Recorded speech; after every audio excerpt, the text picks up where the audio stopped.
다큐 리뷰.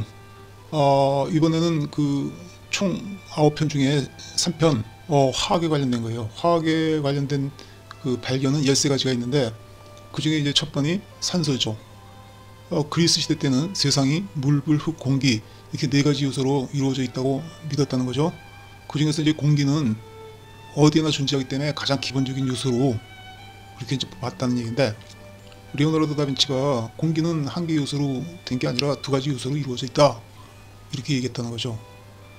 이제 그 프리스틀리가 그 새로운 공기를 찾는 실험에 몰두하여 금속 액체인 수은에 관심을 가지고 액체에서 기체를 수조하는 방법을 개발했다 이거죠. 이제 수은 가루에 볼로렌즈로 열을 가열하면은 금속 수은과 기체가 발생한다는 거예요. 근데 그 기체가 뭔지 몰랐다는 거죠. 그래서 프리스틀리가 라보아제한테 가가지고 자기가 그러니까 실험한 거를 얘기를 한 거죠. 이 기체가 발생했다.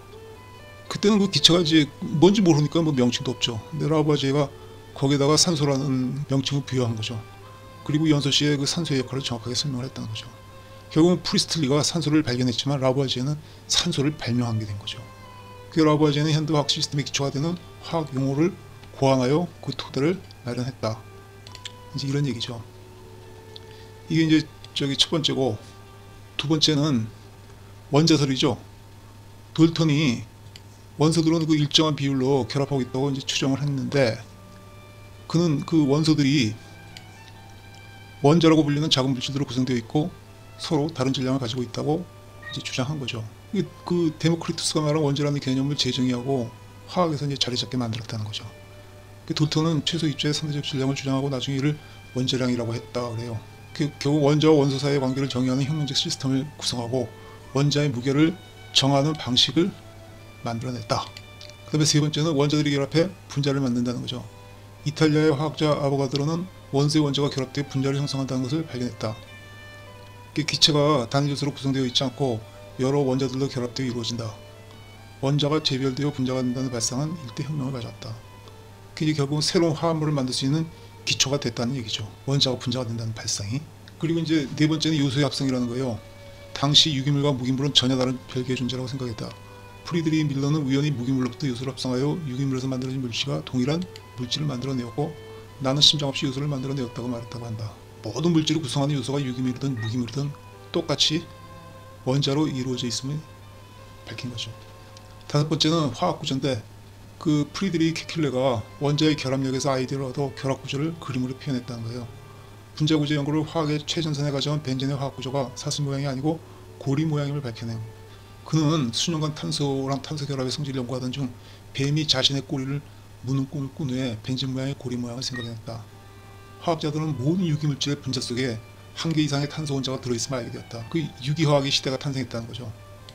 새로운 화학 합성 물질을 만들어내는 비법을 발견했다는 거죠. 여섯 번째는 원소 주기율표인데, 드미트리 멘델레예프가 당시 알려진 63개의 원소 카드를 만들어 배열해 보다가 모든 원소가 질량이 증가하는 순서로 정렬되면 그 특성이 특정 주기에 따라 반복된다는 것을 깨닫는다. 그는 원소의 주기율표를 공식화하고 아직 발견되지 않은 원소의 정도를 예측했다. 그 요소 중 3가지는 그의 생애 동안 발견된다. 갈륨, 스칸, 게르마늄. 그 주기율표가 없는 화학은 악보 없는 베토벤 소나타 같다는 거죠. 그 멘델레예프를 기리기 위해 101번째 원소는 멘델레비움으로 명명했다는 거죠. 이게 아주 그냥 뭐 화학의 아주 혁명적인 그 변화를 가져왔다는 거죠, 이게. 하여튼 뭐 그 6번째 발견은 그렇고, 7번째 이제 발견은 전기가 화학 물질을 변환시킨다는 거예요. 험프리 데이비는 전기가 화학 물질을 변형시키는 것을 발견했다. 그는 전기더미 초기 배터리를 전기더미라고 그랬대요. 사용하여 현재 전기분해로 알려진 프로세스로 탄산 칼륨을 분리해냈다. 전기화학은 알루미늄 산업을 탄생시키고 반도체, 태양전지판, LED, 리튬 충전지 등을 만들어냈다. 이제 그 7번째가 좀 이렇고, 전기가 화학물질을 이제 변화시킨다는 거고, 8번째는 원소의 불꽃 반응. 구스타프 키리호프와 로버트 문제는 분광기를 이용하여 각 원소가 특정 파장에서 빛을 흡수하거나 방출하여 검은띠의 고유 스펙트럼을 형성한다는 것을 발견했다.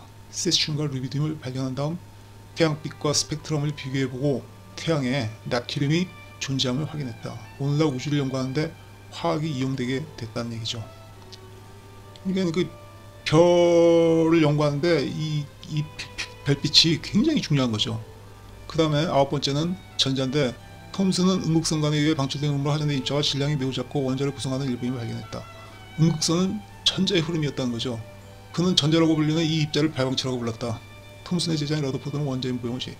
이게 보면은 그 자석을 갖다 대면 저게 위로 밑으로 변하잖아요, 저게.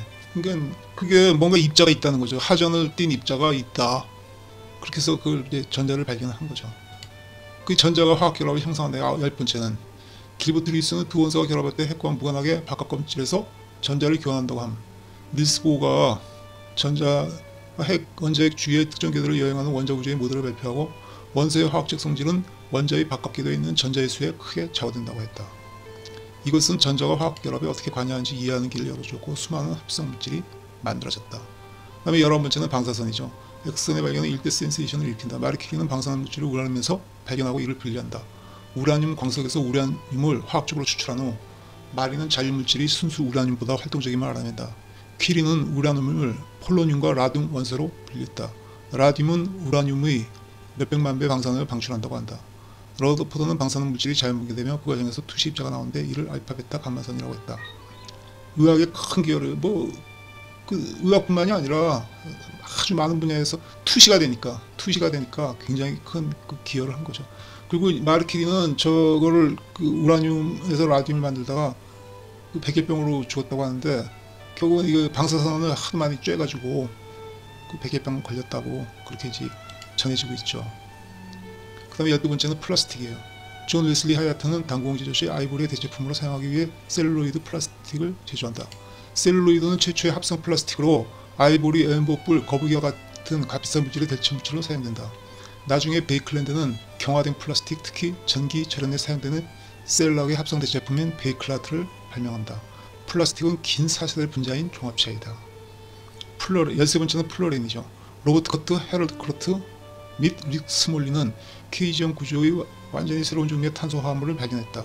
이것은 유사한 투병 탄소 구조의 발견으로 이어진다. C60 나노 탄소 나노 튜브볼은 가장 안정적인 분자이다. 화합물은 플로렌이라고 불리게 된다. 분자는 전적으로 탄소로 구성되어 있으며 구형, 타원형, 튜브 또는 링의 형태를 취한다.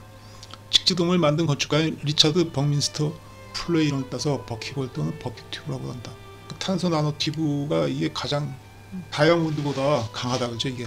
그래가지고 이게 13가지의 발견이었다는 거죠, 총.